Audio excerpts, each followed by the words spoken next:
Monster Hunter Wilds is really fun. I've never played a Monster Hunter title before. This was my first entry and I really enjoy it. But this video is more of a recommendation from a creepy uncle saying some thoughts he had about the game and urges to try it out if the things he says are nice, and if you agree with him, he buys you a PS5 for Thanksgiving. Setting aside the bad optimization and the performance issues some players have with the game, it's really fun. I really enjoy it and I can understand why people are so hyper fixated on this game universe and game franchise. I always meant to give a shot to Monster Hunter Worlds, but I never got the chance, and now seeing there was a promotion for Monster Hunter Wilds, I decided to pick it up, and well, I'm not really disappointed with it, except for, well, maybe the story. So, as you might have figured out, I'm not the biggest lore nut about the game. I don't really know anything about the universe, and Hunter Wilds was the first game into this lore, what the universe can provide, what monsters they are, what abilities, technology that humanity has alongside the creatures and whatnot. I think I can start with the negatives I have about the game. I have around 20 hours into it and I'm not done with the story, or I am post-credit done with the story, but not really. I'm not really sure how that works out, but I heavily dislike this story. Well, it's not completely shit, but there's just one aspect that I fucking hate, and that's nada. So this is what I've gathered from the story and talking with people who've played the other games and doing some basic binary research about the topic. So there's basically a guild with hunters, researchers, and then you have the cats that are like your little goobers, just like my little goober right here, that helps you out in battle and whatnot. And there are like certain guilds, I think. Some like try to preserve nature, some want to research it, and yada yada yada. And this game takes place with you being on this fucking flying airship going across the desert, and you see a kid just fucking dropping dead on the desert. You pick him up and he's like, oh my god, you gotta help me, there was a monster that destroyed my village. So you take him back to camp, and the whole narrative is that you're trying to like go to the village with him, then it gets destroyed by said monster. He really hates that monster, and throughout the entire game he's always accompanying you on the other hunts on other monsters. Even the monster that had nothing to do with attacking his village, he's still there whining and yapping his fucking ass off and just distracting you. And I find some issues like Alma being there, but that's like arguably fine because she's like the guild authorization officer or something. She's like staying in the shadows, you know, just watching you and researching the monsters like attacks and whatnot, and then once it's aggressive enough, she's like, oh, the guild authorizes you to kill that monster, which is like, whatever. I don't quite like that because it seems like she just does that whenever it benefits the guild, not really like thinking about the nature of things. It's just like, oh shit, it's attacking us. Yeah, you get authorization to kill it. So that's understandable, but why is a goddamn kid following us like alongside these monster attacks, like these huge monsters? There's like a fucking grizzly bear out in the desert, and then like it felt like every single cutscene we were fighting a huge badass fucking looking monster. It's always like, oh, get Nada out of here. Nada can't be here, he's gonna get killed. Yeah, of course, what the fuck did you expect? Why is he even here in the first place? And of course, when he isn't being an annoying ass cunt while you're fighting the fucking monsters, or even before you're fighting the monsters, all you can hear him say is, Tashin, Tashin, Tashin, help me, Tashin. It's just, I don't understand what was the fucking point of having him entirely in this story. And I saw some people saying that like he's a crucial part, because I've seen plenty of people like, I want to fucking kill Nada. Is there a segment you can kill him? That's a bit excessive, my guy, but like a lot of people don't enjoy him in this story, and I'm part of that group. It's hard to write him out of the story since he's so crucial, like the stepping stone into this journey. But the rewrite I would propose for the story is just having him sit at camp all the time. Like, that's it. Just make all of his dialogue optional. He's a side character just like Gemma. Even Gemma is fucking better, and she's a side character. She actually provides something, being a fucking gunsmith. You have Alma, the researcher. You have Goober, who actually is fighting alongside you, giving you heals, cleansing statuses and whatnot. Nada is just a goddamn kid. What is he going to do? In this cutscene, there's these cool ass looking dragon lizard thingies with electricity and everything, fucking really good scenery. And then because it's one of the monsters. He's like, oh, let me get him. Why won't you release me? And he's just literally picking up a stone and wanting to throw it at him. And he's like, oh, give me your weapon. I'll do something. Yeah, take the weapon then, you goddamn kid. We'll see how well you can perform under these circumstances. They should have just let him be in camp in the story, researching about the monsters and just meeting up with his tribe or his village people or whatever. And then like having suggestions. They can still have the temper tantrums he throws when he's near the monsters, but it literally makes no sense when he yaps my fucking ear off every time I'm fighting these badass monsters, and he doesn't do anything. He literally doesn't do anything. He just annoys you. He's just the stepping stone into the story, and that's it. And then at the end he's like, oh, I want to be a hunter like you. Whoa, okay, fuck off.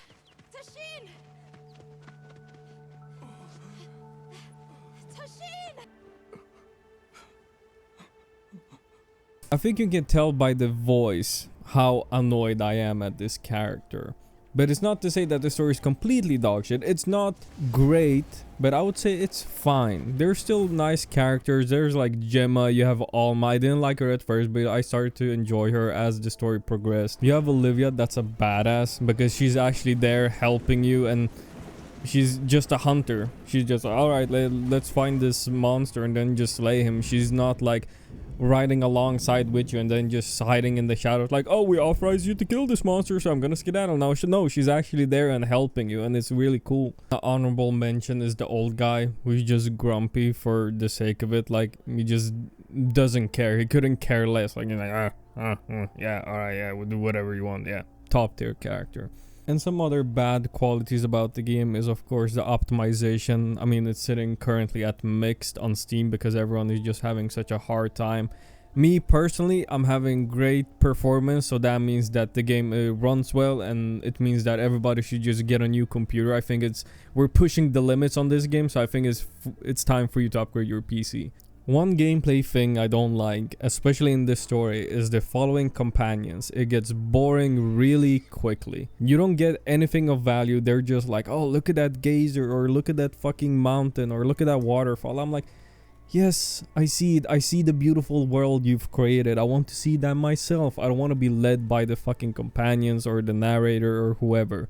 I want to experience it myself. The co-op in the game is just god-awful. I'm not talking about the gameplay with the co-op. That is fun. But setting up a co-op session with just a single friend is needlessly complicated. So let me paint you a picture of how you set up a co-op session. First of all, you need to create a squad. Simple enough, yeah? After creating the squad, you need to go back to the main menu screen where you have to go into the squad lobby. But we're not done. Because once you're in that squad lobby, you need to invite your party member with a link party invite. When you do that, they don't spawn in front of you because you need to send them an environmental link so you can roam the free open world with them. But if you're doing main quests, that environmental link gets disbanded. So it's just needlessly complicated because anything you do, especially main story wise, you just get disconnected every single time. Alright, boys. So we got the bad shit out of the way. Now, what's good about it? What's so fun about Monster Hunter Wilds? Well, the gameplay is just superb. I mean, I haven't touched any of the Monster Hunter Wilds, Worlds, Monster, Terra fucking franchise games, but holy shit, just like trying to make a repetitive gameplay loop as just killing monsters so fun is amazing. I want to start off with just the weapons. The weapons feel unique. Every single one feels unique. I haven't tried all of them. The ones I've tried is the gun lance, the switch axe, the charge up blade, the long sword, the insect clave, the broadsword, and I forget the last name. And all of them feel unique and so fun to use. So fun. My personal favorite is the longsword, where it's literally just Sekiro. You're just playing Sekiro 2 for, like, yeah, you're just slaying monsters and playing Sekiro. That's it. And I just love how all the different weapons fit into different gameplay styles. You want to be a tank unit just blocking like every single attack, just use the gun lance. You get a big ass shield that you can almost counter every other attack. Even if you don't counter it, you still don't take as much damage as if you went with the longsword and, you know, tried to dodge every single attack. My personal favorite was the longsword by far. It was just so fun running around, dodging every attack, just slicing them to bits and pieces. But it quickly got overshadowed by the switch axe. It is so fun just having this tank axe. You just go left, right, left, right, left, right, and then you can just switch to your sword to have more mobility. It's just amazing. What's so great about all the weapons is that there's no true weapon where you're like, oh, this is S tier, you need to be using this weapon to perform well in the game because the monsters are getting higher levels and you need to do insane amount of damage. In reality, you can just pick out any weapon that you want, and if you master it well enough, it'll perform well, and you don't even have to upgrade it to the fullest level yet. Even if the monster is like at a tier of 30 and you have a level 1 weapon, you can still kill it just because you mastered the weapon. I touched upon a little bit on the open world, and while I like it, the only complaint I have about it is that it could be a little bit bigger, just like the desert area from the beginning of the game. Because when you're exploring the desert area, it feels vast. You can see the little desert pits, you can see the tall structures, the different stones, like big ass stones in the distance. And later on you go into the forest, which is densely packed and has some small open areas. But like this snow map that you get into later on into the game would have been nice if we had 2 layers into the map, where the top layer is just an open little snowy biome, and then the first or the -1 area is a more of a cave system with a lot of ice structures and whatnot. Now, as the name of the game, Monster Hunter Monster. The monsters in the game are really cool and it's really fun to fight them. Every single one of them has their own unique moveset and attack patterns, when you can attack them, when you can stagger them and whatnot. The main gameplay mechanic of this game is trying to open up a wound on the monster so you can down it and get in that good damage. And what helps the game massively is that the design of the monsters is really cool. Every one of them felt unique, if not in the moveset, at least in the design. I could definitely see myself slaying the same monster up to 20 times a day, just on how cool they look and how unique their attack patterns are. And talking about all the different things that look so amazingly well in this game, the food, oh my god, I don't think I've seen food look better than like in Dragon's Dogma 2, where they just use real life clips. I've had to skip cooking the meal in the game because at times I would be just hungry looking at like the steak with the cheese and the parmesan or the garlic. Oof. I mentioned before in a previous video how a game can be carried by its story if it has shit gameplay, and here's the same thing, but it has amazing gameplay, and the other aspect elevate the game so you can ignore the shit story of this one. From what I've heard and seen in the previous game titles in the franchise, usually the game drops with not too much content at the beginning and gradually gets more monsters, armors